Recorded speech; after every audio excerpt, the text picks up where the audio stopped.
अऊज़ु बिल्लाहि मिनश्शैतानिर्रजीम। बिस्मिल्लाहिर्रहमानिर्रहीम। अस्सलामु अलैकुम वरहमतुल्लाहि वबरकातुहू। कैसे हैं आप लोग? सब खैरियत से ठीक हैं? कोर्स स्टार्ट करने से पहले सबसे पहले मैं आप लोगों को हमेशा यही कहूँगी कि सबसे पहले आप मेरे जो मैंने स्टार्ट किया है channel learn online Jamiat तालीमुल Quran तजवीद course, इसको सब्सक्राइब कर दीजिएगा। सब्सक्राइब और लाइक और शेयर ज़रूर कर दीजिएगा। और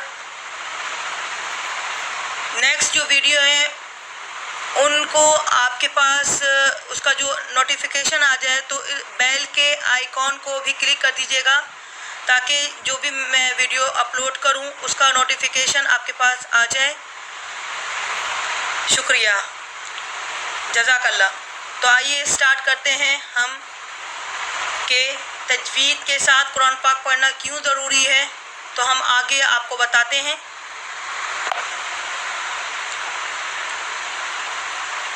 बिस्मिल्लाहिर्रहमानिर्रहीम। कुरान करीम के आदाब।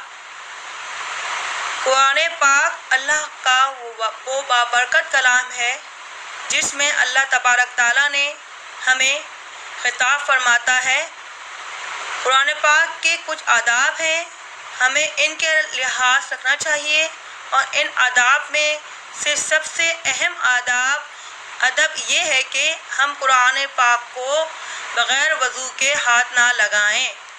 कुरान पाक में अल्लाह तबारक ताला का इरशाद है, ला यमस्सुहु इल्लल मुत्तहरून, नहीं हाथ लगाते इसको मगर पाक लोग। तआव्वुज़ और तस्मिया, जब आप तिलावत का आगाज़ करें तो तआव्वुज़ और तस्मिया दोनों पढ़ें। तिलावत के दौरान सूरत आए तो सिर्फ बिस्मिल्लाह पढ़ें। तिलावत के दौरान अगर किसी ज़रूरत की वजह से बात करनी पड़े तो दोबारा तिलावत करते वक्त सिर्फ अऊज़ु बिल्लाह पढ़ें। तिलावत के दौरान सूरह तौबा आ जाए तो तआव्वुज़ और तस्मिया के बगैर तिलावत की जाए कि तिलावत को जारी रखें। तिलावत के ख़त्म करने पर सदक़ल्लाहुल अज़ीम पढ़ें।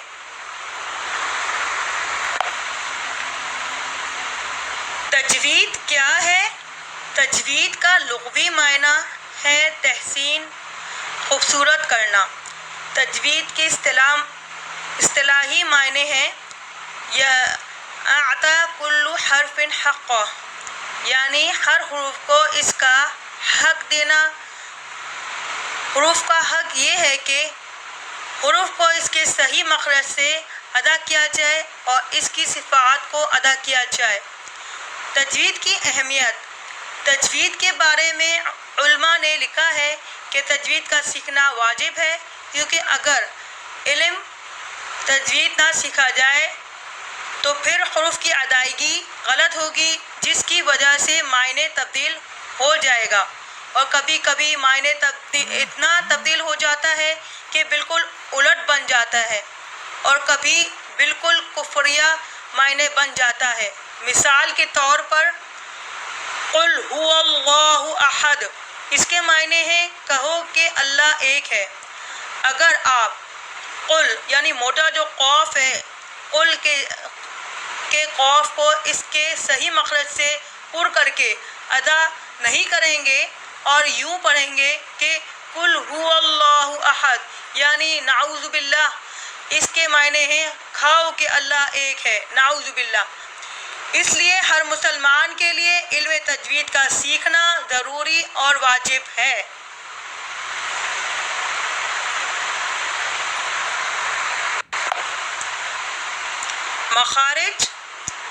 मखारिज जमा है मखरज की। हुरूफ के निकलने की जगह को मखरज कहते हैं। होठों से लेकर हलक के आखिर तक कुल 17 मखारिज हैं। यानी कुल 17 ऐसी जगहें हैं जहाँ से हुरूफ निकलते हैं। मखरज नंबर 1, मुंह का अंदर का खला, यहाँ से 3 हुरूफ अदा होते हैं, अलिफ मद्दा, वाव मद्दा, या मद्दा। जब ये मद्दा हो, मद का मतलब है अलिफ साकिन से पहले ज़बर हो, वाव साकिन से पहले पेश हो और या साकिन से पहले ज़ेर हो।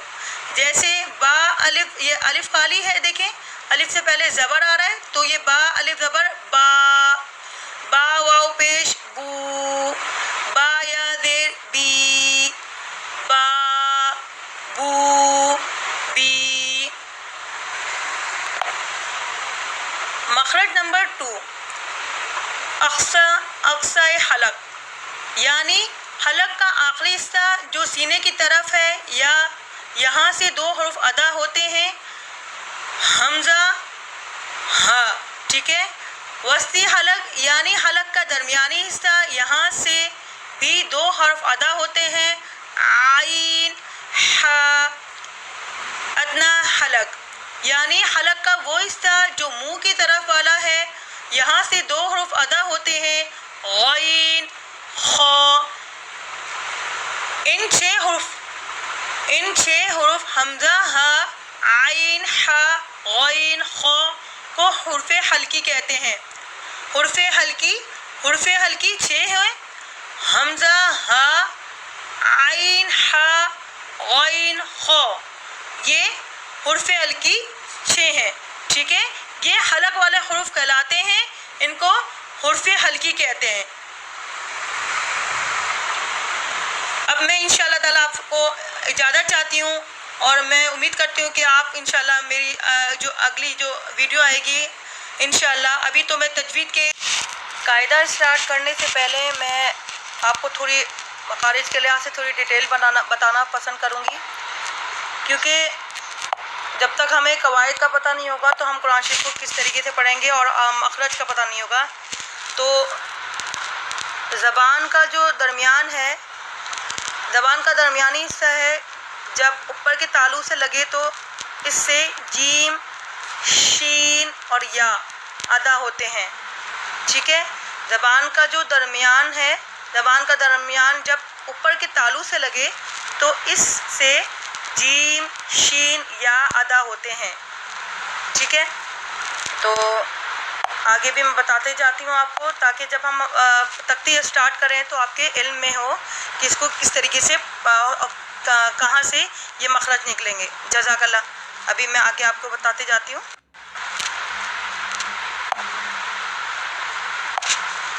अब चूँकि अब ये है दौद, ज़बान की करवट जब ऊपर के 5 दारों से लगे, चाहे दाएं तरफ से अदा करें या बाएं तरफ से अदा करें, तो दौद अदा होता है। क्या अदा होता है? दौद। क्या अदा होता है? दौद। एक दफ़ा और सुन लीजिए। दौद का जो मखरज है, ज़बान की करवट जब ऊपर की 5 दारों से लगे, चाहे दाएं तरफ से हो या बाएं तरफ से, तो उससे दौद अदा होता है, ठीक है।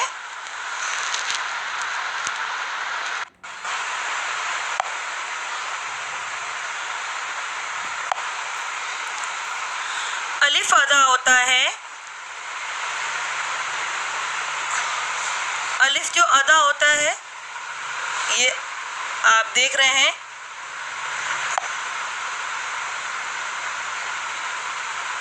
अलिफ अदा होता है मुंह के खाली हिस्से से।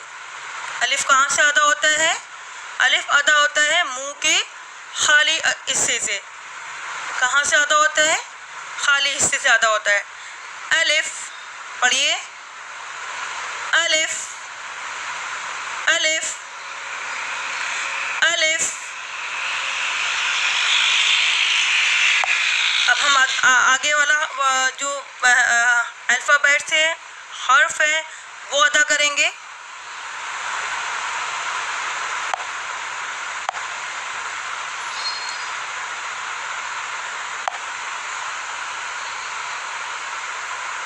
बा, बा, आपस में मिले, ठीक है। होठों के तरी वाले हिस्से जब आपस में मिले तो क्या अदा होता है, बा। दोबारा अदा करिए, बा बा, ठीक है।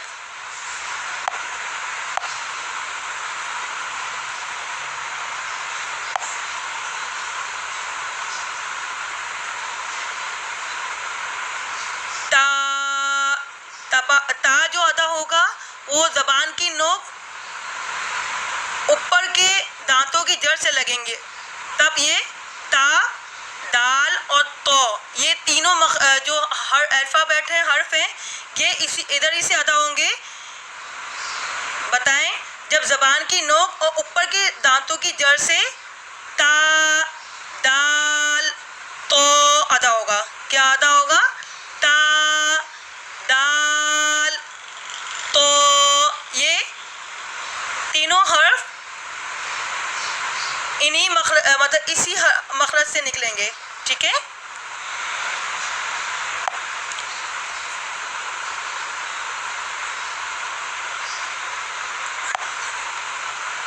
आगे अदा हो रहा है सा। सा, सा का जो मखरज है ये जबान का सिरा और ऊपर के दांतों के अंदरूनी किनारे से सा, जाल और ज़ौ अदा होगा। क्या अदा होगा, सा, जाल और ज़ौ अदा होगा, ठीक है। सही है।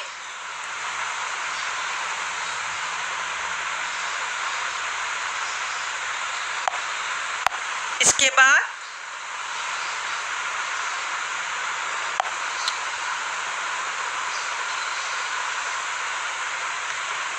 जीम, जीम, और यहाँ इसी मखरज से दो वर्ड्स और अदा होते हैं, जीम, शीन, या।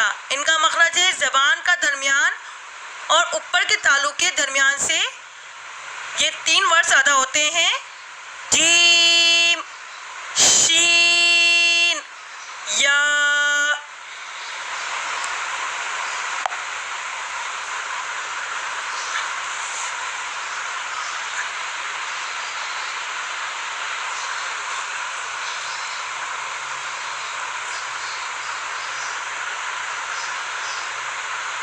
अब हम अदा करेंगे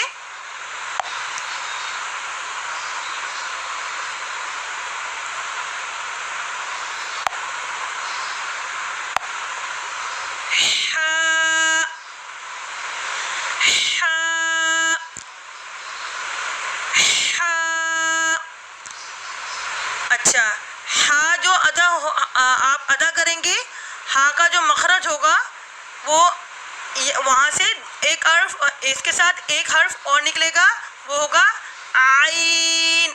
अब ये कहाँ से निकलता है, हलक के दरमियानी वाले हिस्से से ये दो वर्ड्स अदा होते हैं। हलक के आपने दरमियानी वाले हिस्से से इसको अदा करना है, हा, आइन, ठीक है।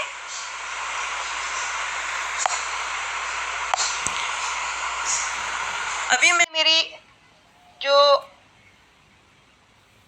वीडियोस हैं वो दो आ चुकी हैं। इससे पहले मेरी जो दो वीडियोस हैं कोर्स के मुतालिक वो आ चुकी हैं और आपने वो देखी भी होंगी और मैं उम्मीद करती हूँ कि वो आपको पसंद भी आई होंगी। तो मैंने स्टार्ट इधर इसी करना था कि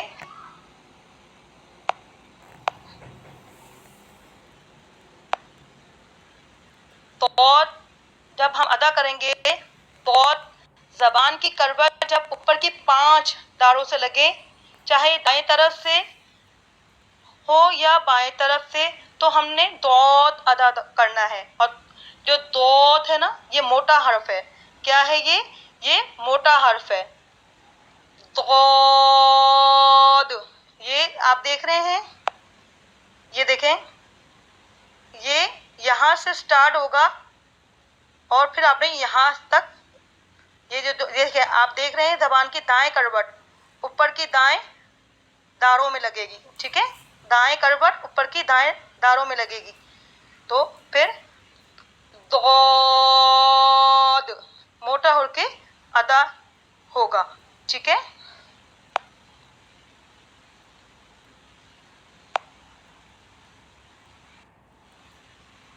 दौद दौद तमाम हुर्फ में मुश्किल तरीन हुर्फ है। इसकी आवाज़ दाल की आवाज़ के साथ हरगिज़ नहीं मिलती, क्योंकि दाल दाल में ज़बान की नोक दांतों के साथ टच होती है, जबकि दौद में ज़बान की नोक किसी जगह टच नहीं होती है। सही है।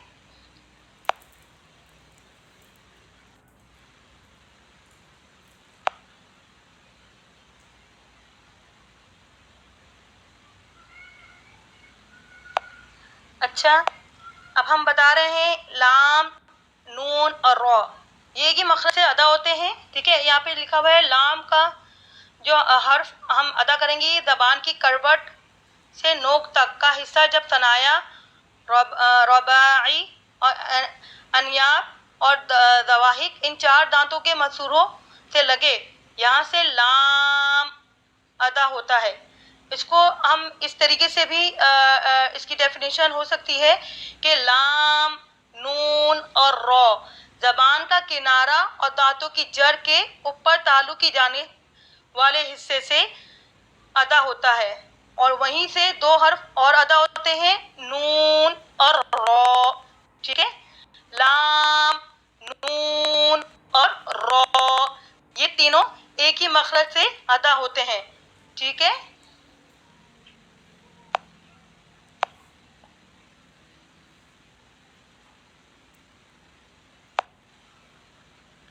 अच्छा, ता, दाल और तो दाल ता का जो मखरज है ये ज़बान की नोक जब सनाया उलिया यानी सामने वाले हुरूफ के दो दांतों की जड़ों से लगे तो यहाँ से तो, दाल और ता अदा होते हैं, ठीक है। दाल और ता ये बारीक हर्फ है, जबकि तो ये मोटा हर्फ है। इसको हम यूं भी इसकी डेफिनेशन है कि ज़बान की नोक और ऊपर के दांतों की जड़ से ये तीन वर्ड्स अदा होते हैं, ता, दाल और तो, ठीक है। ये तीन हर्फ अदा होते हैं। इसी तरह ज़ो, ज़ाल और सा का जो मखरज है ये ज़बान की नोक जब सनाया उलिया यानी सामने वाले ऊपर के दो दांतों की नोक से लगे तो यहाँ से ये तीन वर्ड्स अदा होते हैं, और इनकी डेफिनेशन कुछ इस तरीके से भी हो सकती है कि ज़बान का सिरा और ऊपर के दांतों के अंदरूनी किनारे से ये तीन वर्ड्स सा, ज़ाल और ग़ौ अदा होते हैं, ठीक है। सा और ज़ाल ये बारीक हर्फ है, ये बारीक से नरमी से यानी ये नरमी से बारीक अदा होंगे, और जबकि ग़ौ नरमी से मोटा अदा होगा, ठीक है। सही है।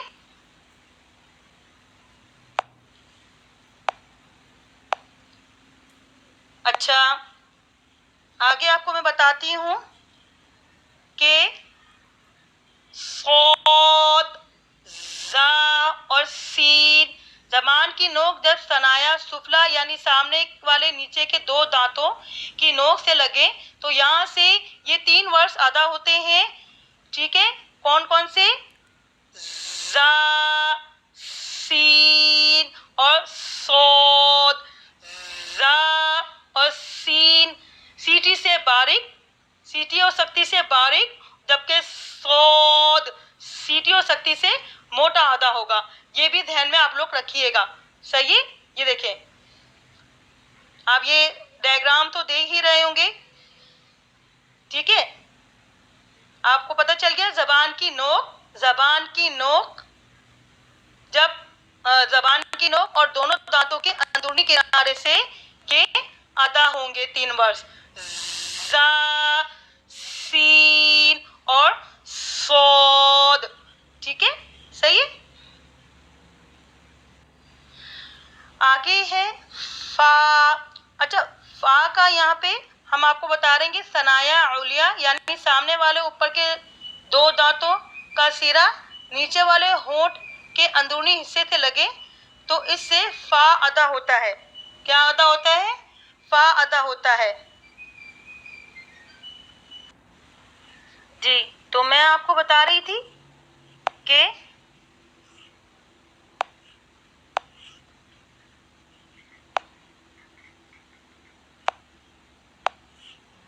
फा का मैं आपको बता रही थी कि फा का जो हर्फ है वो सनाया उलिया यानी सामने वाले ऊपर के दो दांतों का सिरा जब नीचे वाले होंठ के अंदरूनी हिस्से से लगेगा तो इससे फा अदा होगा। ये देखें ऊपर वाले दांत, जब ये देखें आप देख रहे हो खुद ही कि ऊपर के दांतों के किनारे और नीचे के होंठ के तरी वाले हिस्से से फा अदा होता है। क्या अदा होता है? फा अदा होता है। ठीक है। अच्छा, दोनों होंठ हैं ये जो आप देख रही है ना, यहाँ ये दोनों होंठ यहाँ से बा मीम वाव अदा होते हैं। ठीक है, क्योंकि ये जो फा बा मीम वाव है ना, ये होठों वाले हर्फ हैं, ये होठों से अदा होते हैं। तो जो बा है ना, बा का मखरज है दोनों होठों के तरी वाले हिस्से से बा अदा होता है। क्या अदा होता है? बा अदा होता है। इसी तरह आप ये देखें कि जो मीम अदा होता है, मीम अदा होता है दोनों होठों के खुश हिस्से से मीम अदा होता है। क्या अदा होता है? दोनों होठों के खुश हिस्से से मीम अदा होता है। और वाव जो अदा होता है, वाव दोनों होठों की ना तमाम गुलाई से वाव अदा होता है। वाव अदा होता है। क्या अदा होता है? वाव। ठीक है, सही है। अच्छा जी,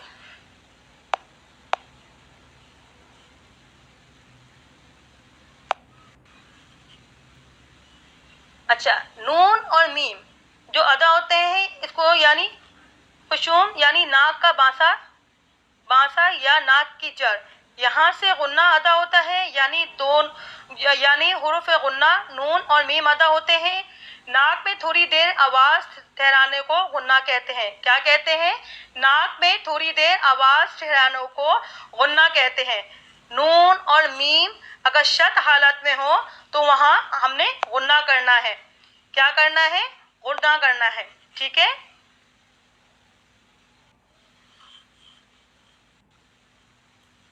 थोड़ी सी हमने डेफिनेशन आपको बताइए इन 29 हुर्फों के बारे में। आगे हम आपको जो है नून साकिन मीम साकिन इनके बारे में डिटेल बताते रहेंगे और आपको देते रहेंगे। तो तख्ती नंबर 1 है हुर्फे हिज्जा। तख्ती नंबर 1 है हुर्फे हिज्जा। हुर्फे हिज्जा क्या है? हुर्फे हिज्जा 29 होते हैं। हुर्फे हिज्जा को हुर्फे हिज्जा 29 होते हैं जिनसे मिलकर हमारा प्यारा कुरान पाक मुकम्मल हुआ है। हुर्फे हिज्जा को हुर्फे तहज्जी और मुफरादात भी कहते हैं क्योंकि ये अलग अलग लिखे और पढ़े जाते हैं, इसलिए इन्हें हुर्फे तहज्जी भी कहते हैं। तो आइए हम अपने सबक का आगाज करते हैं तअव्वुज़ और तस्मिया से। तअव्वुज़, अऊज़ु बिल्लाहि मिनश शैतानिर रजीम। तस्मिया, बिस्मिल्लाहिर रहमानिर रहीम। तो आइए स्टार्ट करते हैं। अलिफ, पढ़िए। अलिफ, अलिफ अदा होता है मुंह के खाली हिस्से से। ठीक है, ऊपर से नीचे की जानिब जो लकीर है इसको क्या कहेंगे? इसको अलिफ कहेंगे। क्या है ये? अलिफ। पढ़िए अलिफ, दोबारा पढ़िए अलिफ। ठीक है, अब हम आगे अदा करते हैं। दाएं से बाएं जानिब और इसके नीचे सीधी लकीर और इसके नीचे चार जो कोने वाली शिकल है इसको नुक्ता कहते हैं। नुक्ते की मदद से ये क्या बना? ये बना बा। इसको पढ़िए बा। बा अदा होते हैं दोनों होठों के तरी वाले हिस्से से बा। इसको पढ़िए बा। ये इस बा के नीचे एक नुक्ता होता है, ठीक है, और ये एक अलिफ के बराबर खींच के पढ़ा जाता है। सही है जी।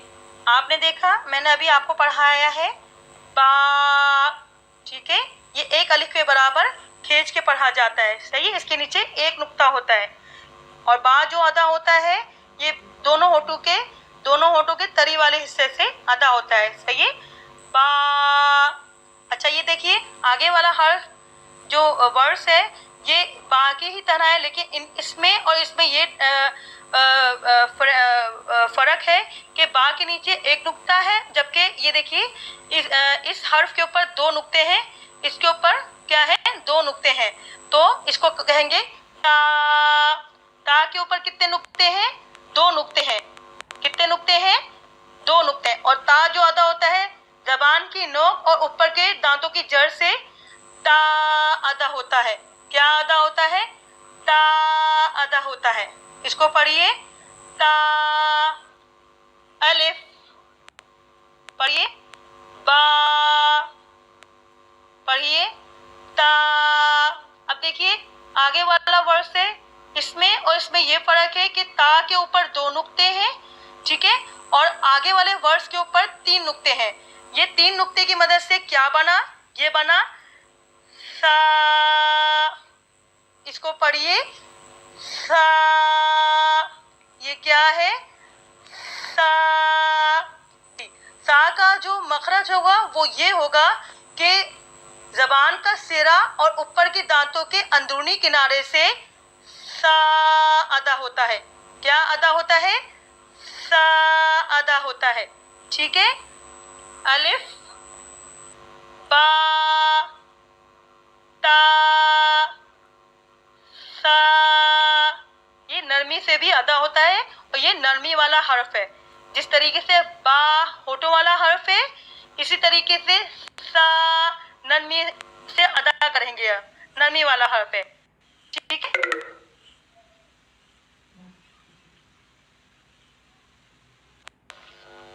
जी। तो मैं आपको बता रही थी सा का मखरज बता रही थी कि जबान का जो सिरा है और ऊपर के दांतों के अंदरूनी किनारे से सा अदा होता है। ये नरमी वाला हर्फ है, नरमी से अदा होगा, ठीक है। सा, पढ़िए सा, दोबारा पढ़िए सा, ठीक है।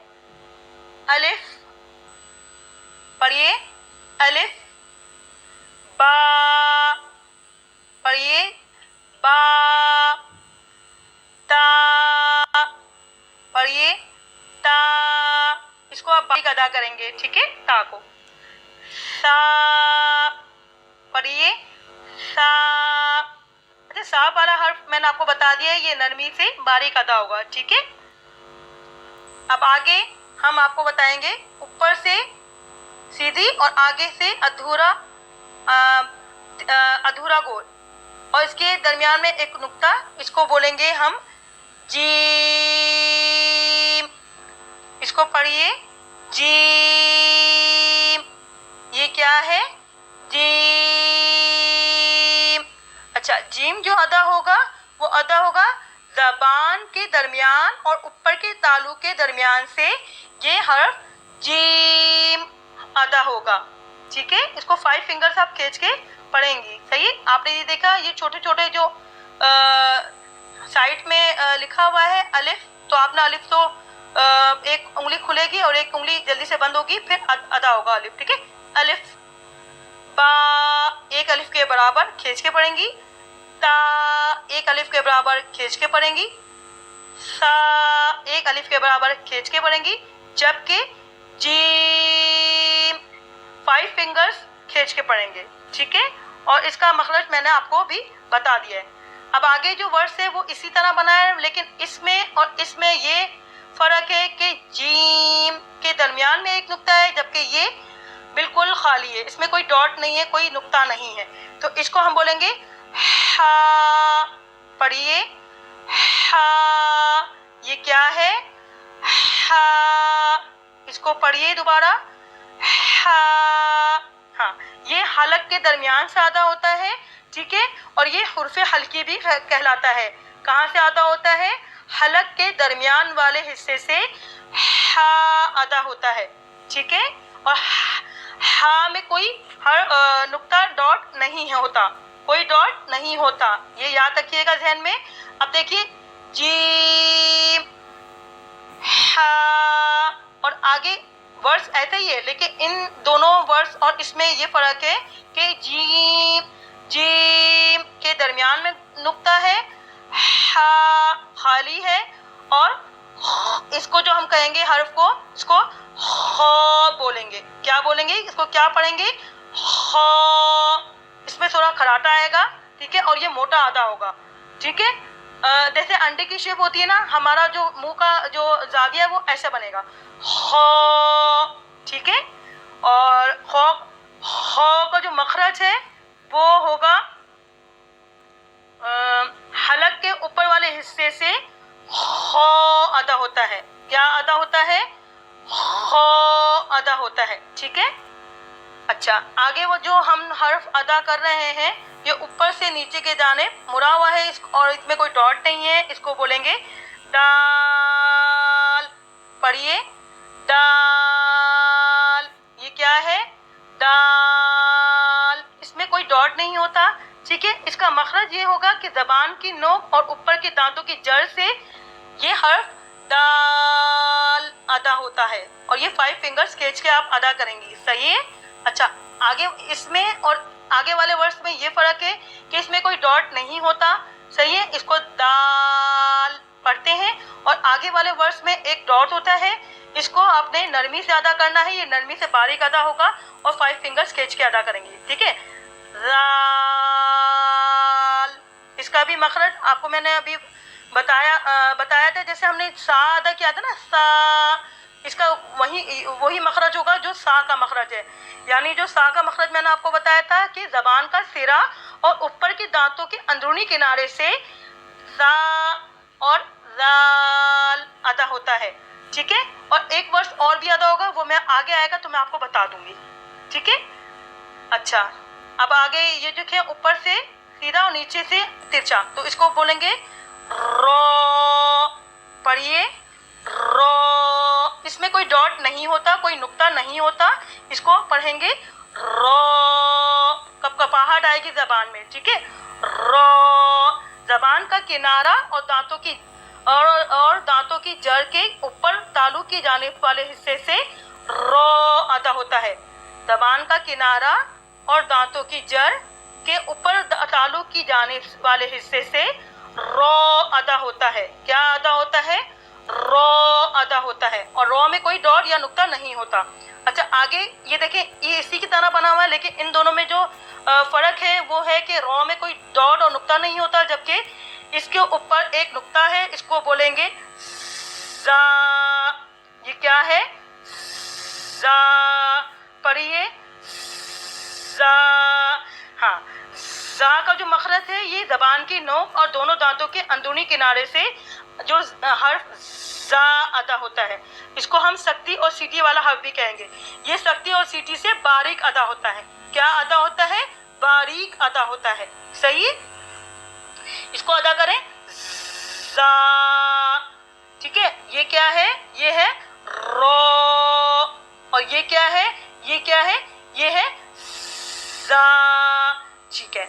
आगे जो हमने आपको बताना है वो है ये 3 शोशे, आगे से 3 शोशे और आगे से अधूरा गोल, इसमें कोई डॉट नहीं होता। इसको इस हर्फ को पढ़ेंगे सीन। ये क्या है? सीन। पढ़िए सीन। अच्छा, सीन का जो मखरज है वो ये होगा कि जबान की नोक और दोनों दांतों के अंदरूनी किनारे से सीन अदा होता है, ठीक है। क्या अदा होता है? सीन अदा होता है, सही है। अच्छा, अब आप आगे देखें, आगे आप ये देखें कि आगे इसमें और इसमें ये फर्क है कि सीन में कोई डॉट नहीं होता, कोई नुक्ता नहीं होता, ठीक है। और इसमें 3 नुक्ते हैं, तो इसको बोलेंगे शीन। पढ़िए शीन। ये क्या है? शीन। ये होगा कि ज़बान के दरमियान और ऊपर के तालु के दरमियान से शीन अदा होता है। क्या अदा होता है? शीन अदा होता है। जीम और शीन का एक ही मखरज है, ठीक है, सही है। अच्छा, आगे देखें, आगे थोड़ा सा सिरा मुरावा और अधूरा गोल, इसमें कोई डॉट नहीं है, इसको बोलेंगे सोद। ये क्या है? सोद। इसको पढ़िए, सोद।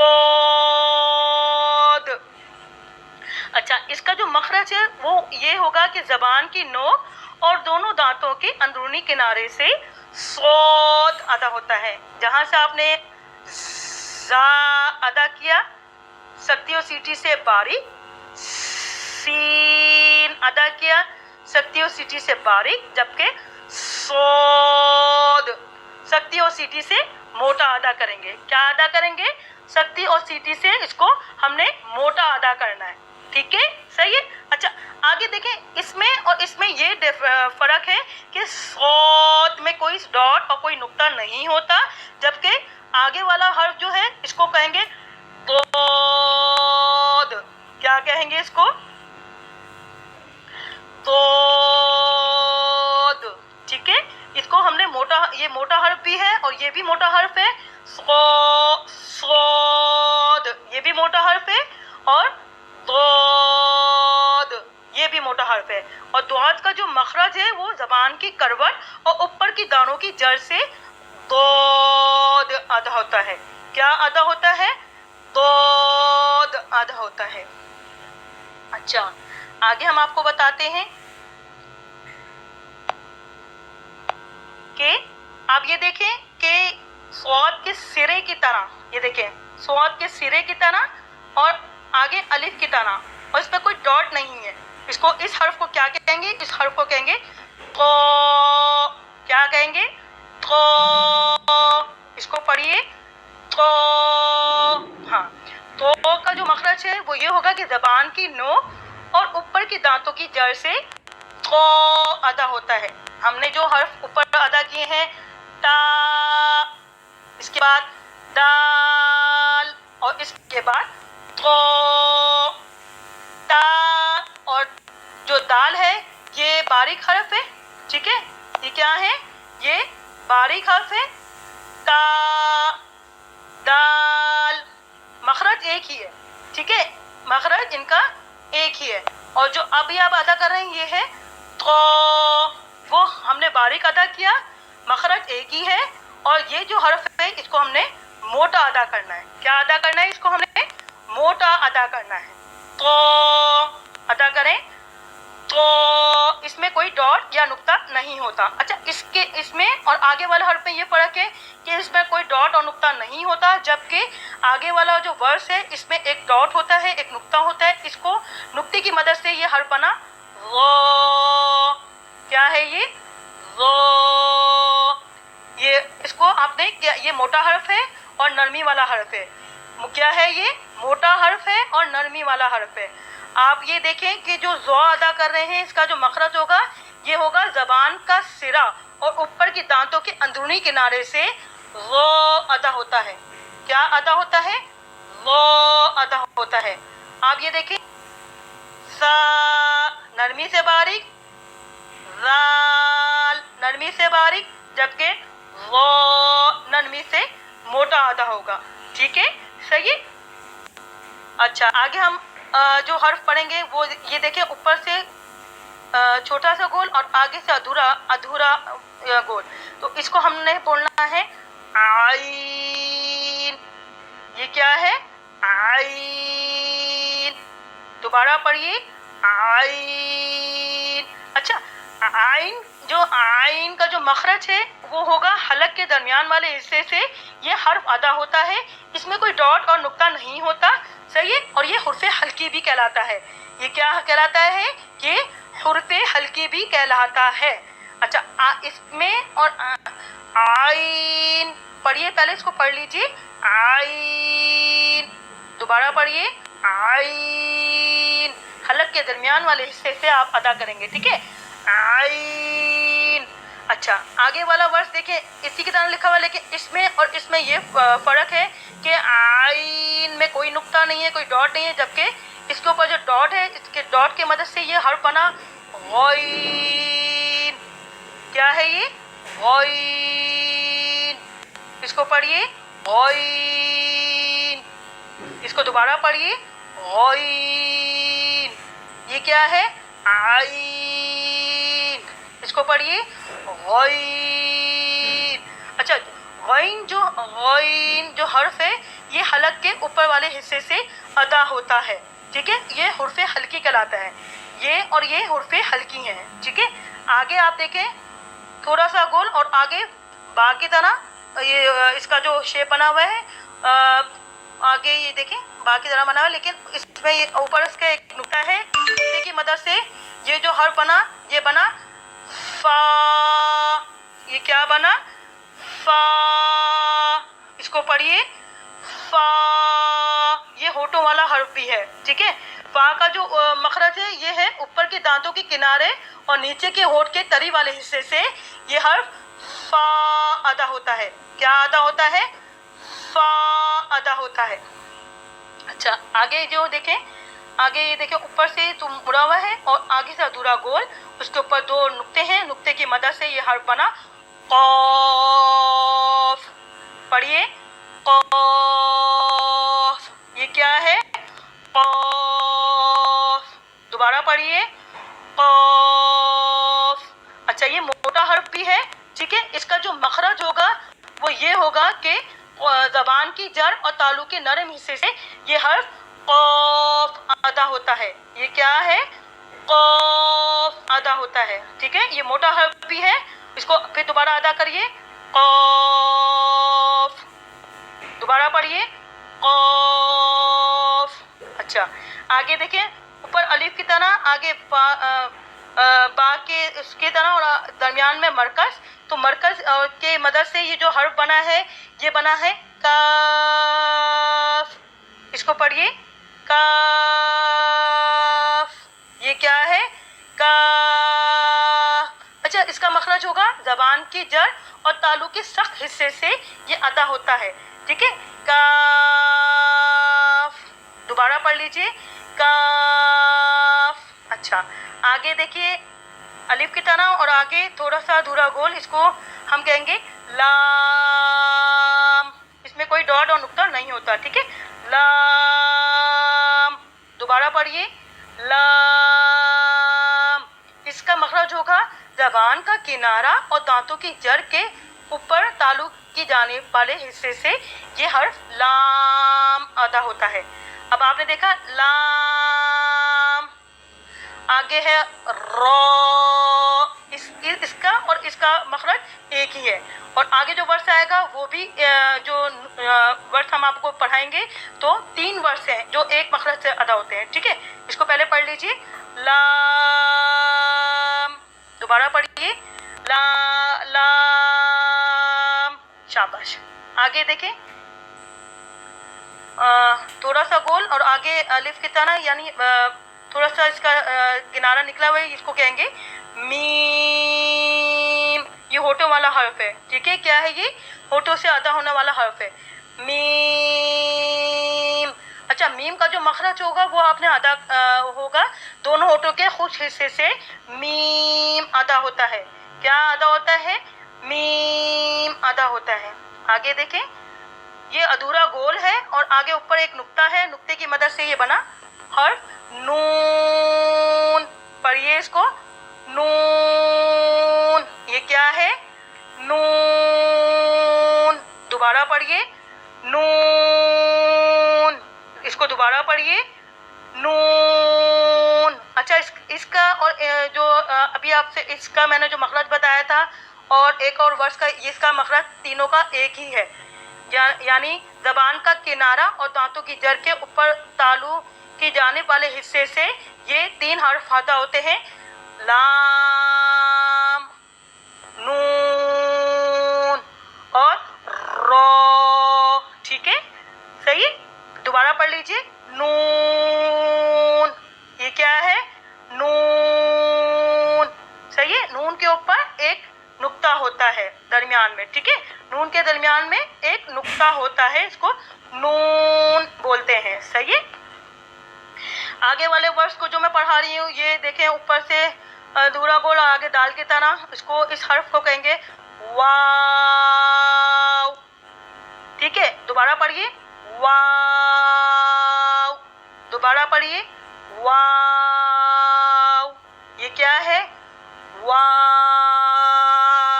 हाँ, वाव है, दोनों होठों के गुलाई से आधा होता है। जो वाव है वो होठों के ना तमाम गुलाई से आधा होता है, ठीक है। आगे देखें, ये मतलब अधूरा पूरा मुकम्मल गोल है, और ये जो हर्फ है ये हुर्फ हल्की कहलाता है, ठीक है। और ये जो हर्फ है इसको कहेंगे हा। ये क्या है? हा। दोबारा पढ़िए हा। अच्छा, हा जो अदा होगा ये हलक के नीचे वाले हिस्से से, जो कि सीने के जाने पे अदा होता है, ठीक है। हा। और आगे वाला हर्फ पढ़ें हमजा। ये वाला हर्फ और ये वाला वर्स, इनका एक ही मखरज है, सही है। हमजा। दोबारा पढ़िए हमजा। हा। हमजा। ये क्या है? हा। हमजा। देखिए ये सीने से आधा होता है, ठीक है। ये हुर्फ से हल्की कहलाता है हा, जबकि ये हलक के दरमियान से आधा होता है हा। इसमें और इसमें ये फर्क है, ठीक है। अच्छा, आगे आप ये देखें, ऊपर से और बिल्कुल नीचे अधूरा गोल है, ऊपर से ये आइन के सिरे की तरह बना हुआ है, और आगे अधूरा गोल है इसको, और उसके नीचे दो नुक्ते हैं। नुक्ते की मदद से ये हर्फ बना या। पढ़िए या। ये क्या है? या। दोबारा पढ़िए या। अच्छा, या का जो मखरज होगा वो ज़बान के दरमियान और ऊपर के तालु के दरमियान से ये हर्फ अदा होगा। देखिए जीम, शीन, या, इन तीनों का एक ही मखरज है, ठीक है। अब ये ऊपर देखें, ता के ऊपर दो नुक्ते थे, जबकि या के नीचे दो नुक्ते हैं। इन दोनों में ये फर्क होगा, सही है। आगे वाला वर्ड भी यही है या। पढ़िए या के नीचे क्या है? कितने नुक्ते हैं? या के नीचे दो नुक्ते हैं, जबकि ता के ऊपर दो नुक्ते हैं, सही है। इन दोनों में ये फर्क है। या। अब मैं अपने तख्ती का इख्तिताम करती हूँ, और इंशाल्लाह नेक्स्ट। अभी तो मैंने माशाल्लाह यहाँ तक पढ़ा है, फिर स्टेप बाय स्टेप इंशाल्लाह आपको मैं पढ़ाते रहूँगी, और इंशाल्लाह ताला अभी मैंने आपको पहली तख्ती मुकम्मल करवा दी है। इंशाल्लाह मैं नेक्स्ट टाइम पे जो दूसरी वीडियोस लेकर आऊँगी, तख्ती नंबर 2, और इसके बाद मैं आपको इंशाल्लाह ताला जमीयत तालीमुल कुरान का रजिस्टर भी साथ साथ लिखवाऊँगी इंशाल्लाह, अल्लाह ने चाहा तो। आज तो तजवीद के लिहाज से मैंने आप लोगों को डिटेल देनी थी थोड़ी बहुत, इस वजह से थोड़ा लेट हुआ, वीडियो थोड़ी लेट बनी है। नेक्स्ट टाइम पे इंशाल्लाह ताला ये कि वीडियो से थोड़ी सी कम होगी, और इंशाल्लाह ताला इसमें मैं जमीयत तालीम कुरान का रजिस्टर वगैरह तमाम चीज़ें जो हैं वो मैं स्टेप बाय स्टेप लेके चलूँगी। तो इंशाल्लाह ताला इजाज़त चाहती हूँ। अपना बहुत ख्याल रखिएगा, दुआओं में रखिएगा, और मेरे जाने से पहले यह कहूँगी कि मेरे चैनल को सब्सक्राइब कर दीजिएगा, और ताकि और बेल आइकन को क्लिक कर दीजिएगा, ताकि जो इसके बाद जो भी मैं वीडियो अपलोड करूं उसका नोटिफिकेशन सबसे पहले आपके पास आ जाए इंशाल्लाह ताला। और जाने से पहले ये कि मेरी वीडियो को लाइक कमेंट्स वगैरह जो भी है आप बताइएगा इंशाल्लाह, और दूसरों को भी शेयर करिएगा, ताकि वो भी जमीयत तालीम कुरान की तालीम से फ़ायदा उठाएँ। जज़ाकल्लाह खैरा। अस्सलामु अलैकुम व रहमतुल्लाहि व बरकातुहू। अल्लाह हाफ़िज़।